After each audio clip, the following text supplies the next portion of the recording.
Putin apendekeza mazungumzo ya moja kwa moja na Ukraine kwa ajili ya amani ya kudumu. Rais Vladimir Putin wa Russia ametoa wito akitaka kuanza tena mazungumzo ya moja kwa moja bila masharti kati ya nchi yake na Ukraine mjini Istanbul Mei 15 ili kufikia makubaliano ya amani ya kudumu. Akizungumza na waandishi wa habari, Rais Putin ameashiria mazungumzo ya amani yaliyofanyika mwezi Machi 2022 mjini Istanbul, Uturuki, muda mfupi baada ya Moscow kuanzisha operesheni maalum ya kijeshi dhidi ya Ukraine na kupendekeza kuanza tena mazungumzo hayo. Rais wa Russia ameongeza kuwa tumedhamiria kufanya mazungumzo ya jadi na Ukraine na tunawapendekezea viongozi wa Kiev kuanza tena mazungumzo siku ya Alhamisi.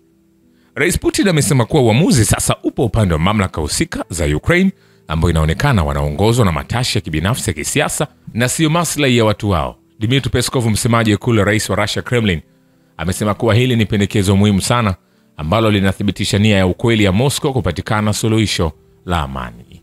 Vilevile rais wa Ukraine Volodymyr Zelensky amesema yuko tayari kukutana na rais wa Urusi Vladimir Putin nchini Uturuki mnamo siku ya Alhamisi kwa mazungumzo ya moja kwa moja kumaliza vita kati ya nchi hizo mbili.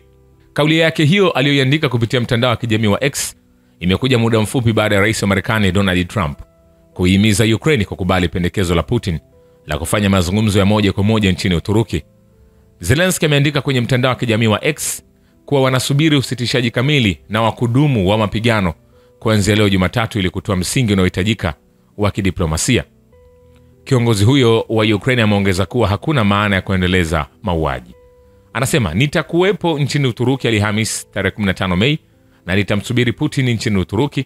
Binafsi naamini kuwa safari hii Putin hatatafuta visingizio vya kutofanya jambo fulani. Tuko tayari kuzungumza ili kumaliza vita. Alhamisi Uturuki, Rais Trump ameonyesha uungwaji mkono wake. Viongozi wote wanaunga mkono hili. Hata hivyo hakukuwa na majibu yoyote kuhusu ikulu ya Kremlin kuhusu tayari wa Zelensky kuzungumza na Putin. Zelensky na viongozi wa Ulaya walichukua msimamo mwishoni mwa wiki kwamba hakutafanyika mazungumzo yoyote hadi Putin atakapokubali mpango wa kusitisha mapigano kwa siku 30 bila masharti kuanzia Jumatatu. Urusi na Ukraine hazijafanya mazungumzo ya ana kwa ana tangu Machi mwaka 2022, muda mfupi baada ya Kremlin kufanya uvamizi kamili mnamo mwezi Februari mwaka huo.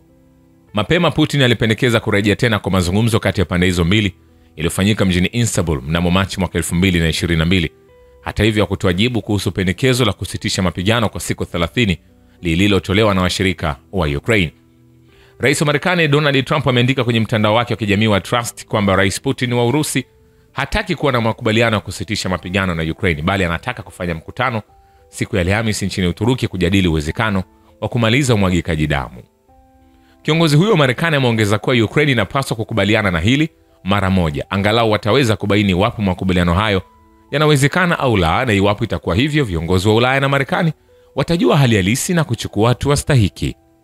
Ukraine na washirika wake wa magharibi wameeleza kuwa mpango wa usitishaji mapigano usio na masharti ndio njia pekee ya kuendelea na suluhisho la kidiplomasia katika kutafutia ufumbuzi mzozo huo ulioingia mwaka wake wa 3, vita vibaya zaidi barani Ulaya tangu vita kuu ya pili vya dunia. Mashambulizi ya Urusi yamesababisha vifo vya mamia ya watu, uharibifu wa miji ya Ukraine na kuporomoka kwa mahusiano kati ya Moscow na mataifa ya magharibi. Katika ziara mjini Kiev mnamo siku ya Jumamosi, viongozi wa Ufaransa, Uingereza, Ujerumani na Poland walishinikiza Urusi, wakipata uungwaji mkono wa Trump, kukubali mpango wa kusitisha mapigano usio na masharti kuanzia Jumatatu. Vilevile mkuu wa ofisi ya Rais Zelensky Andriy Yermak ameeleza kuwa kiongozi huyo wa Ukraine atakubali kukaa kwenye meza ya mazungumzo kwa sharti kuwa Moscow nayo itakubali mpango huo wa kusitisha mapigano. Ikulu ya LC imesema katika taarifa kuwa Rais wa Ufaransa Emmanuel Macron ameunga mkono wazo hilo, akisisitiza juu ya umuhimu wa kusitisha mapigano kabla ya kufanyika mazungumzo ya aina yoyote. Nikwambie hivi, hatujamaliza. Vilevile mifumo ya vita vya kielektroniki imezuia mashambulio 230 ya anga yaliyofanywa na wanajeshi wa Ukraine kwenye miji mikubwa ya Jamhuri ya Watu Donetsk katika wiki iliyopita, kurugenzi ya ujasusi ya kikanda inaripoti. Katika wiki iliyopita, ulinzi wa anga na mfumo wa vita vya kielektroniki uliweza kugundua na kukamata ndege zisizo na rubani 230 juu ya Donetsk, Makeyevka na Gorilovka, kurugenzi hiyo ili ripoti. Kulingana na kurugenzi ya FSB, shughuli kubwa zaidi za drone za upelelezi na adui juu ya mji mkuu wa mkoa ilirekodiwa katika usiku wa sherehe ya siku ya ushindi. Vile vile uamuzi wa rais wa Urusi Vladimir Putin wa kuanza operesheni maalum ya kijeshi nchini Ukraine ulikuwa wa haki kabisa, haswa kwa sababu ya vitendo vingi vya udanganyifu vya magharibi. Rais wa Republika shirika la Sebi la Bosnia Milorad Dodik anasema alimtaja Putin kama mtu anayeelewa vyema ulimwengu ulipo ambapo Urusi iko, na alijibu kwa uhalali kabisa kwa kuanzisha operesheni maalum ya kijeshi kufuatia uongo mwingi, mmoja wao ukiwa ni makubaliano ya Minsk. Dodik aliongeza, kikosi cha mfumo wa roketi nyingi za kurusha kutoka kikundi cha vita cha Urusi cha Dnipa kimeharibu nguvu kazi na vifaa vya kijeshi vya Ukraine katika mkoa wa Zaporizhzhia, wizara ya ulinzi ya Urusi imeripoti Jumatatu. Hayo yakiendelea, ni kwamba Slovenia itakuwa na heshima kwa kuandaa mazungumzo ya moja kwa moja kati ya Moscow na Kiev juu ya suluhu la mzozo wa Ukraine. Waziri Mkuu Robert Golob anasema Slovenia ingeheshimiwa ikiwa pande zote mbili zitakubali mwaliko wa kufanya mazungumzo ya amani nchini Slovenia kwa nia ya kujitolea kwetu kwa sera ya nje ya amani ambayo tumefuata tangu uhuru. Vyombo vya habari vya baraza la mawaziri la Slovenia lilimnukuu Golob akisema. Vile vile kitu kidogo cheupe ambacho rais wa Ufaransa Emmanuel Macron amekiondoa haraka kutoka kwenye meza yake mbele ya waandishi wa habari sio dawa ya kulevya bali leso, ikulu ya LC imesema.